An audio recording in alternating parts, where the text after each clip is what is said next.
Hey everybody, it's Jason from the Texas Gun Vault, and once again I'm coming to you with another range report. And in today's range report, we're going to be taking a look at what I think is the most powerful handgun I have ever reviewed on my channel. Today we are taking a look at the AMT AutoMag V, chambered in 50AE. And AMT stands for Arcadia Machine Tool. They were a company that was around in the 1980s and 90s and made 1911 inspired guns, but chambered in odd calibers like 30 carbine, 40 Winchester Magnum, and yes, 50AE. The caliber everybody knows, the Desert Eagle, is chambered in, but this has a very different operating system. This uses a tilting barrel system like a 1911 and not a gas system with a rotating bolt like the Desert Eagle. So I have no idea how this gun is going to shoot. 50AE is definitely a very powerful handgun cartridge. Now, like all of the AMT guns, this is made of stainless steel. In fact, I've always liked the AMT Hardballer. I think that was the first 1911 ever made in all stainless steel. Now, AMT has kind of a weird reputation. They made these really exotic pistols that are very sought after today by collectors. But in their day, they also made some pretty cheap guns, and they were on the ATF's list of the Ring of Fire corporations. Essentially, they were the guns manufacturing these Saturday night specials. So everyone thought AMT made cheap guns, but all the AutoMags are pretty expensive and they're supposed to be well built, and I've reviewed the AutoMag 3 and the AutoMag 4. So I'm really excited to get a chance to shoot this thing and see what it's like. In 50AE, that's a pretty darn powerful round. But before we get this to the range and talk about what this gun is about, as always, I want to thank the people that make these videos possible. First and foremost is the owner of this really cool pistol, who has also lent some other AMTs to the channel for review. He's a local fan and subscriber, and his name is Jack. In fact, he's the second person named Jack to lend guns to the channel, so I affectionately call him Jack number 2. So thank you again, Jack. As always, I want to thank my Patreon supporters, because through their monthly donations and support, they help keep the lights on around here, and I couldn't do this without them. And if you guys want to join my Patreon and see all of these videos early, there is a link in the description below, and you can join for as little as $1 a month. And as always, I want to thank my primary sponsor for all of these range reports, because he helps me get the ammunition and thus makes them financially feasible for me, my good friend Mark from Brownworks. And here we are once again reviewing another cool AMT pistol, a 1911 styled gun.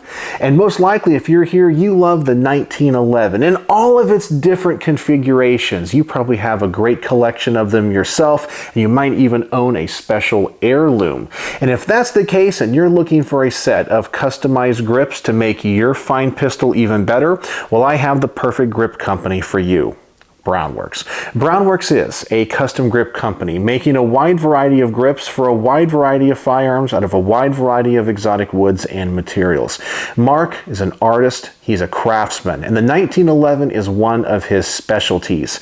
He can apply custom logos, custom engravings, custom textures. He can finish these grips in a wide variety of colors. He can make his own laminate woods and even apply exotic materials like snakeskin and alligator skin to make your grips unique and one of a kind.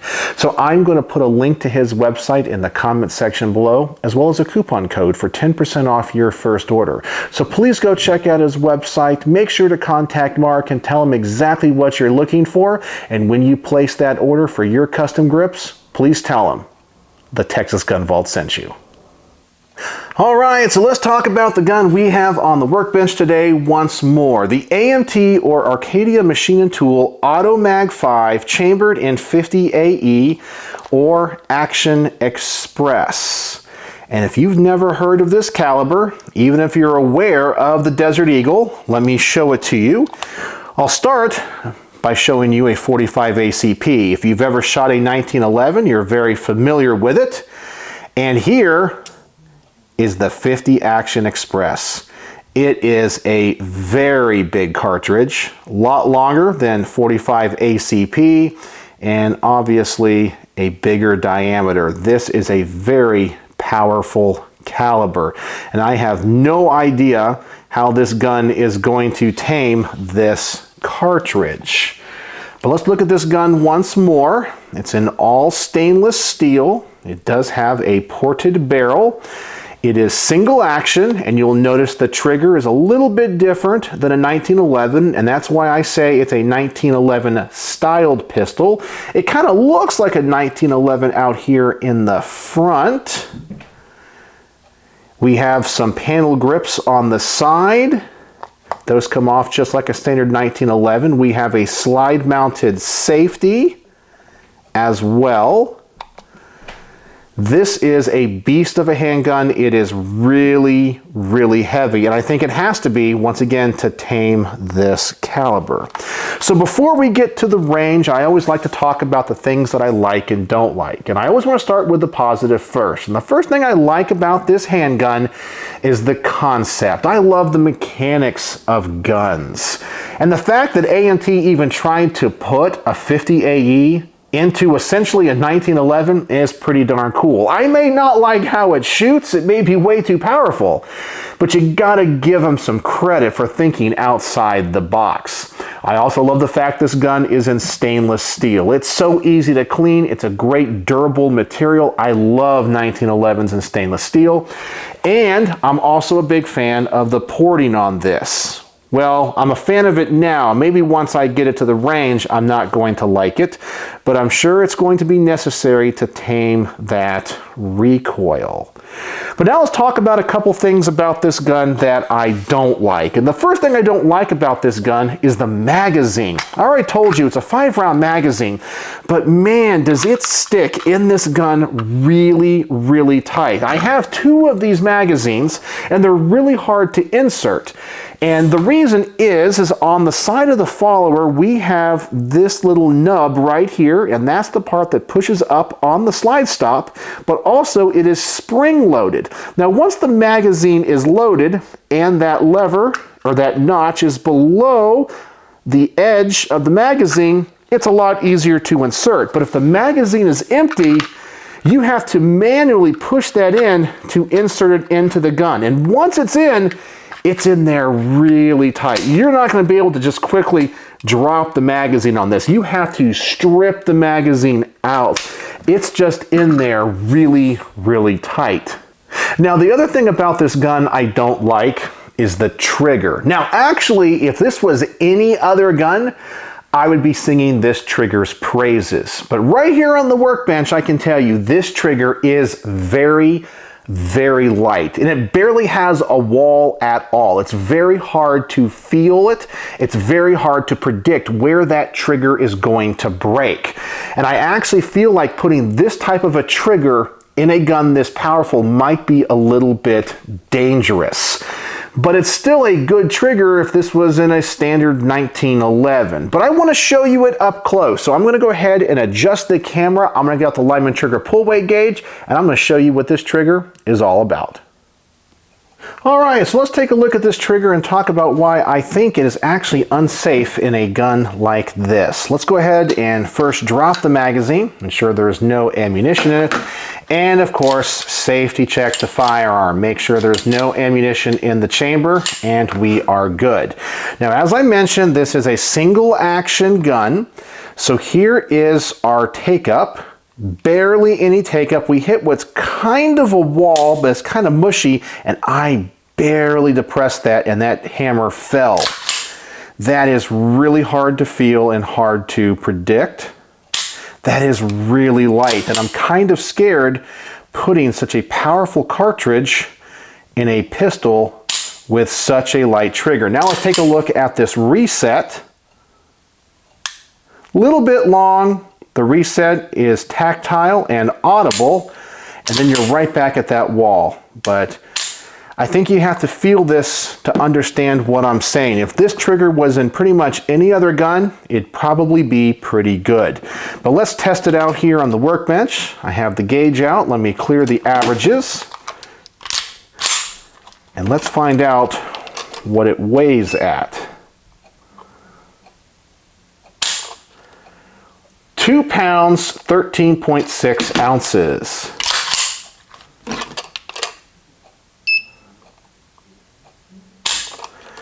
Two pounds, 2.0 ounces.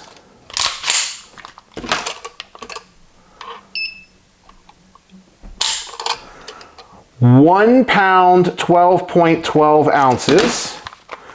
And as you can see, we're getting some inconsistent pulls here.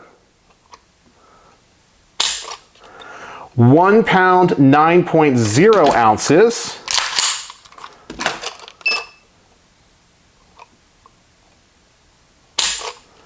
1 pound, 15.0 ounces. And these 5 pulls give us an average of 2 pounds, 0.8 ounces. That trigger is way too light, even under most circumstances. And having it in a gun like this, I think is a bad idea. So I'm actually a little bit scared and nervous to shoot this, but I will try it. And to be safe, we're gonna go to the range and I'm going to shoot 1 round through this to start, because I don't know what this gun is going to do. I don't know how it's going to recoil. I don't know if it's going to blow up. I don't know what's gonna happen, and I'm kind of scared of this trigger. So I'm gonna load just 1 round in this magazine, and I just want to make sure it functions. So let's go to the range and see what happens.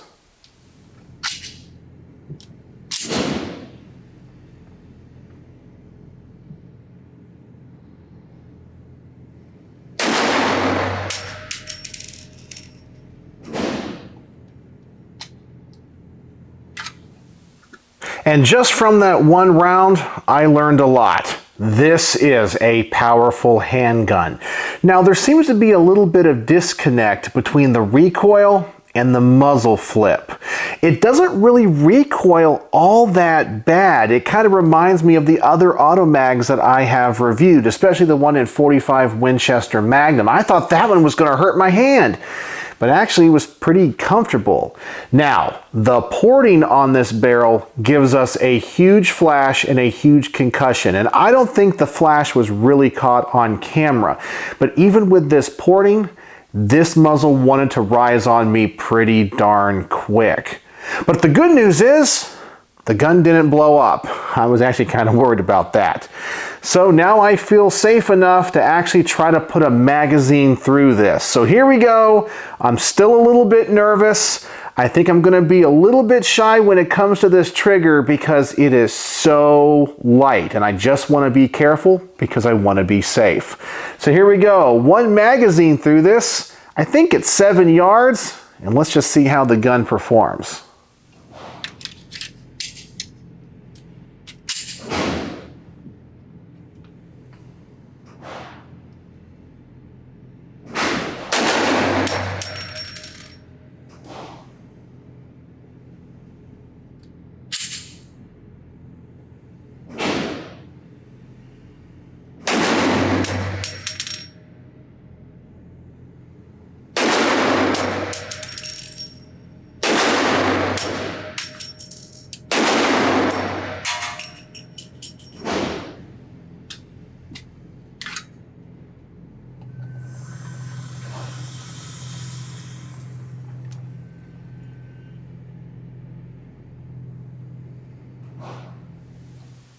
All right, so let's talk about the slide issue first. Yes, it did lock open after 1 of the rounds. And some people are going to ask, was your thumb anywhere near the slide stop? And the answer is no. This grip is way too big. It has to accommodate that 50 AE, and there's no way for me even to touch it. If I want to touch that slide stop, I almost have to break my grip and bring my thumb around. So just under recoil and just with the muzzle flip, it engaged the slide stop 1 time.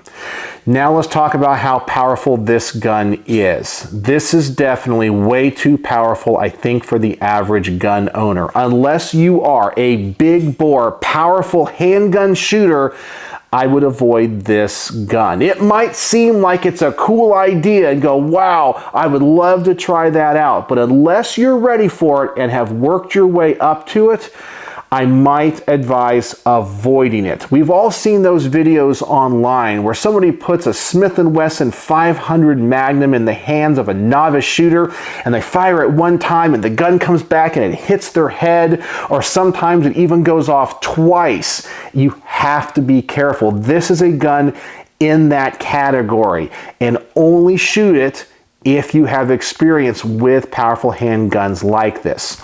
Now let's talk about the accuracy. As you saw, my accuracy was kind of all over the place. In fact, we have a big line from the center of the target to the bottom. My very first shots were at the bottom of the target. Some people are going to say, well, you were probably anticipating that.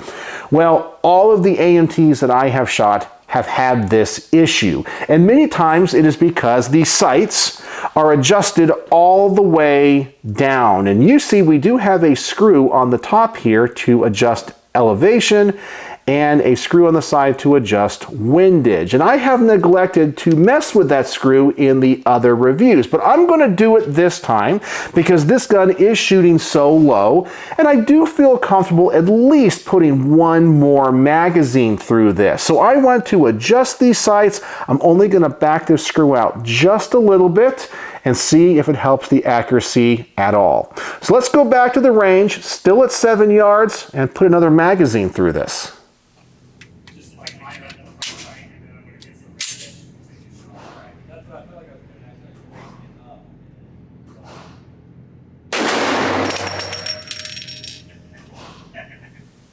And I don't know if you caught exactly what just happened, but I'm going to show you in slow-mo in just a minute. But this rear sight came off the gun and came back and hit me in the forehead. In fact, I even have a little mark right here because of it. And this happened today. So this is a horrible design. So this screw does adjust elevation, but this screw also keeps the sight on the pistol. So if you adjust it and it says to turn it one way to adjust up, well, if you go too far, the sight will fall off. And when you have a powerful handgun like this, you're going to have this sight come back and hit you in the face. And this is another reason why you should always wear eye protection when shooting at the range. You never know what's going to happen. But I know some of you are going to want to see that footage again, and I'm going to slow it down so you can see me get hit in the forehead. So let me show you that.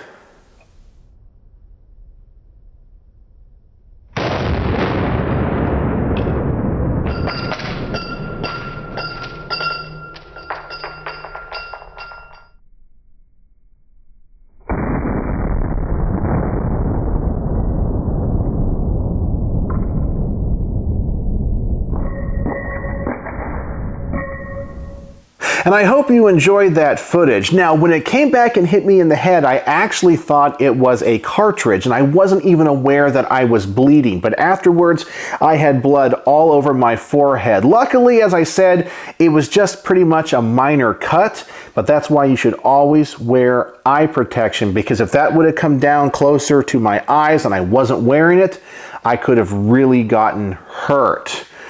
But now the gun has caused me to bleed. The gun has fallen apart at the range. The trigger is too light. It scared me a couple of times, and the concussion is simply too big. So I'm actually going to discontinue the range report at this time. Do I think this gun is inherently unsafe? I actually do, mainly because of the trigger, and I'm also concerned because of the build and the design. 50 AE is something you should not joke around with. It is a very, very powerful cartridge, and honestly, I would only trust it in the most technologically advanced firearm with the best metallurgy, and I can't guarantee this gun has this. So I, as I said, am going to discontinue the range report at this time, but it has been a really unique experience. I just don't think I can continue to shoot this safely. But I have enough information to tell you about my thoughts on it. So what are my final thoughts?